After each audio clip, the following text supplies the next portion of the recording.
Welcome to Asian Anifacts, the channel about Chinese, Korean and Taiwanese actors and actresses. Today I will show you the lists of dramas of Lee Young-e, which includes her main role on the urban emotional drama Their Embrace, her supporting role in the family drama Kani Station, and her main role in the medical drama Medical Brothers. But before I continue, please don't forget to subscribe, like and comment on who do you want me to feature next. Their Embrace. 1996. Cast: Lee Young-e, Kim Sung-woo, Im Hyun-sik, Choi Min-sik, An Young-hoon, Im Dae-ho. She played Kim Sung-hae, an orphan who ran away from orphanage when she was young and was able to find work in the city. Kim Sung-hae works in a factory and meets Yoo Young-in, her childhood friend in the orphanage who now studies as a law student and works a part-time job in the same factory. Kim Sung-hae and Yoo Young-in became close friends, but when she found out that person who sponsors Yoo Young-in in his studies was pressuring him to leak confidential information in the factory, Kim Sung-hae paid Yoo Young-in's sponsor, asking him to let go of Yoo Young-in. The money that she paid was supposed to be her payment for her room rent.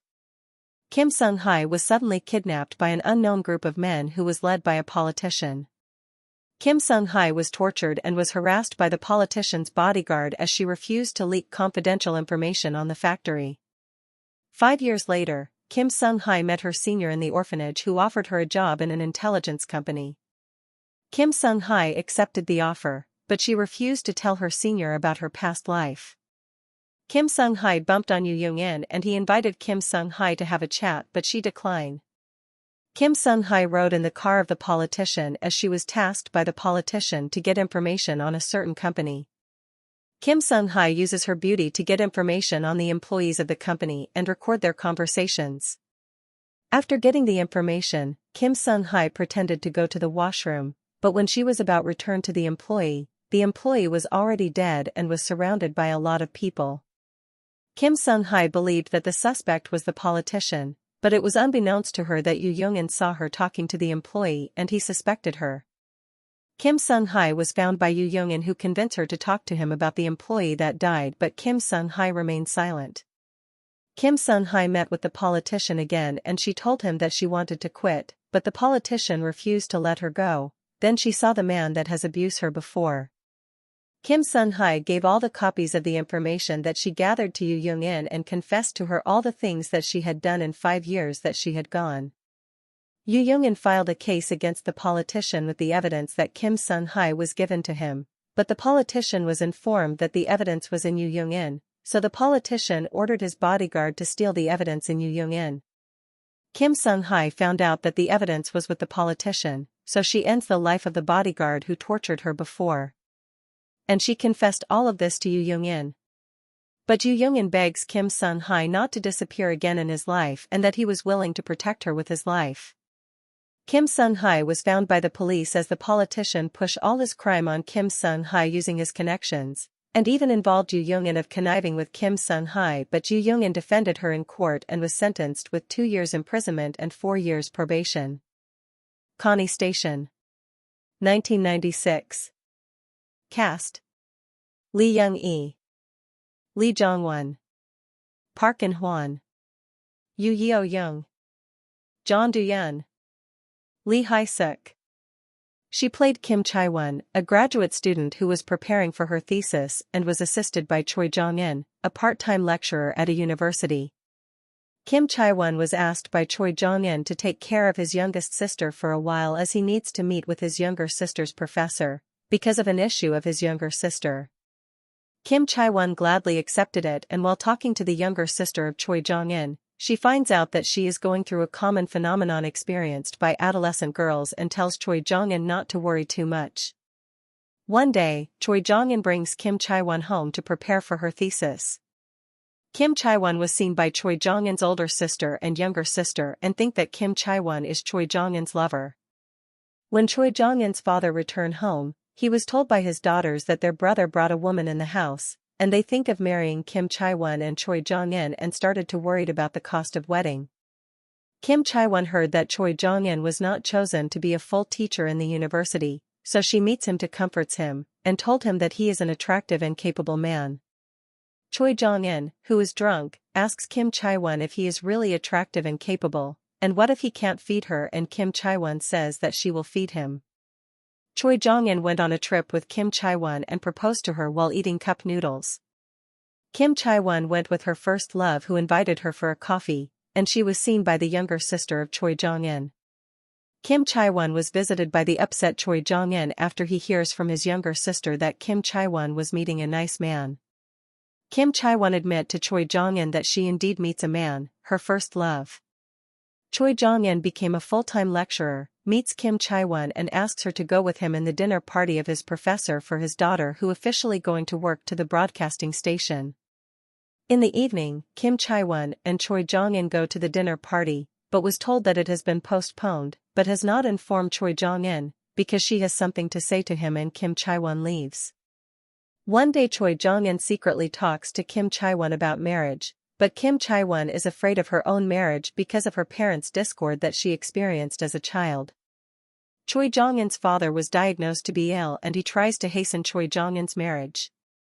Choi Jong-in convey his father's message to Kim Chae-won and she finally agrees to marry him. Medical Brothers. 1997. Cast: Lee Young-e, Jang Dong-gun, Sun Chong-min, Shin Ju-ri, Im Hyun-sik, Kim Ji-young. She played Cha Min-ju, a beautiful cardiologist at Gangneung Hospital.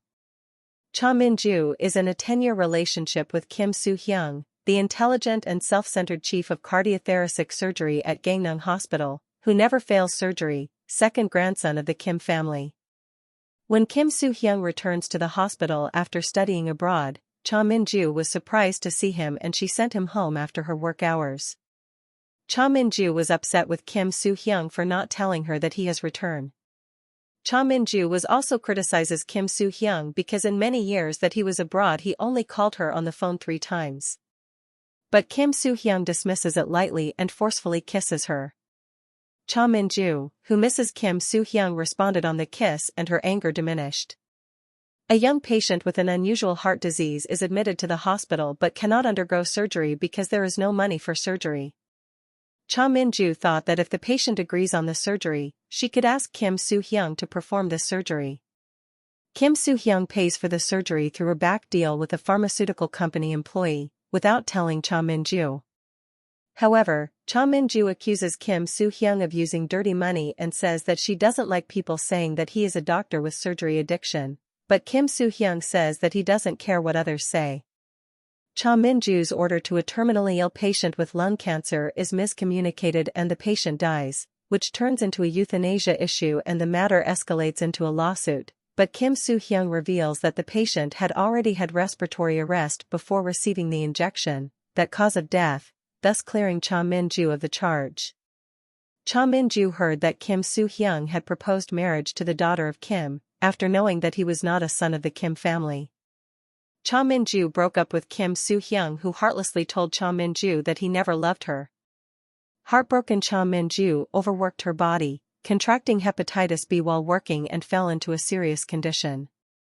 Kim Soo-hyung saw Cha Min-ju collapse and he revived her, but he pretended he was not worried about Cha Min-ju and left the hospital room after checking that Cha Min-ju was out of danger. Cha Min-ju recovers and is discharged from the hospital and decided to forget Kim Soo-hyung and writes her resignation to the hospital to leave for Seoul. Kim Soo-hyung asked Cha Min-ju not to leave, so she stayed but asks him to treat her only as a co-worker from now on. Kim Soo-hyung proposes marriage to Cha Min-ju after completing his revenge on the Kim family. But Cha Min-ju refuses Kim Soo-hyung's marriage proposal after she heard the sad news about the family that Kim Soo-hyung ruins for his revenge. Cha Min-ju found out that Kim Soo-hyung was the mastermind on the ruins of his adopted family. Cha Min-ju confronted Kim Soo-hyung, and he finally confides in Cha Min-ju everything about the death of his biological parents 25 years ago that was caused by the malpractice of the son of the patriarch of Kim family, and the grandfather that raises Kim Soo-hyung cover the malpractice to protect his son.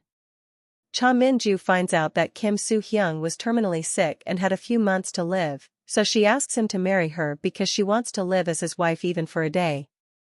But on the way to the church, Kim Soo-hyung was unable to reach the church as he succumbed to his illness. That made Cha Min-ju worried as she waited for him for a long time. In the end, they didn't get married but spent their first night as Kim Soo-hyung present Cha Min-ju with a wedding ring. Thank you for watching. Please subscribe if you want to see more videos like this.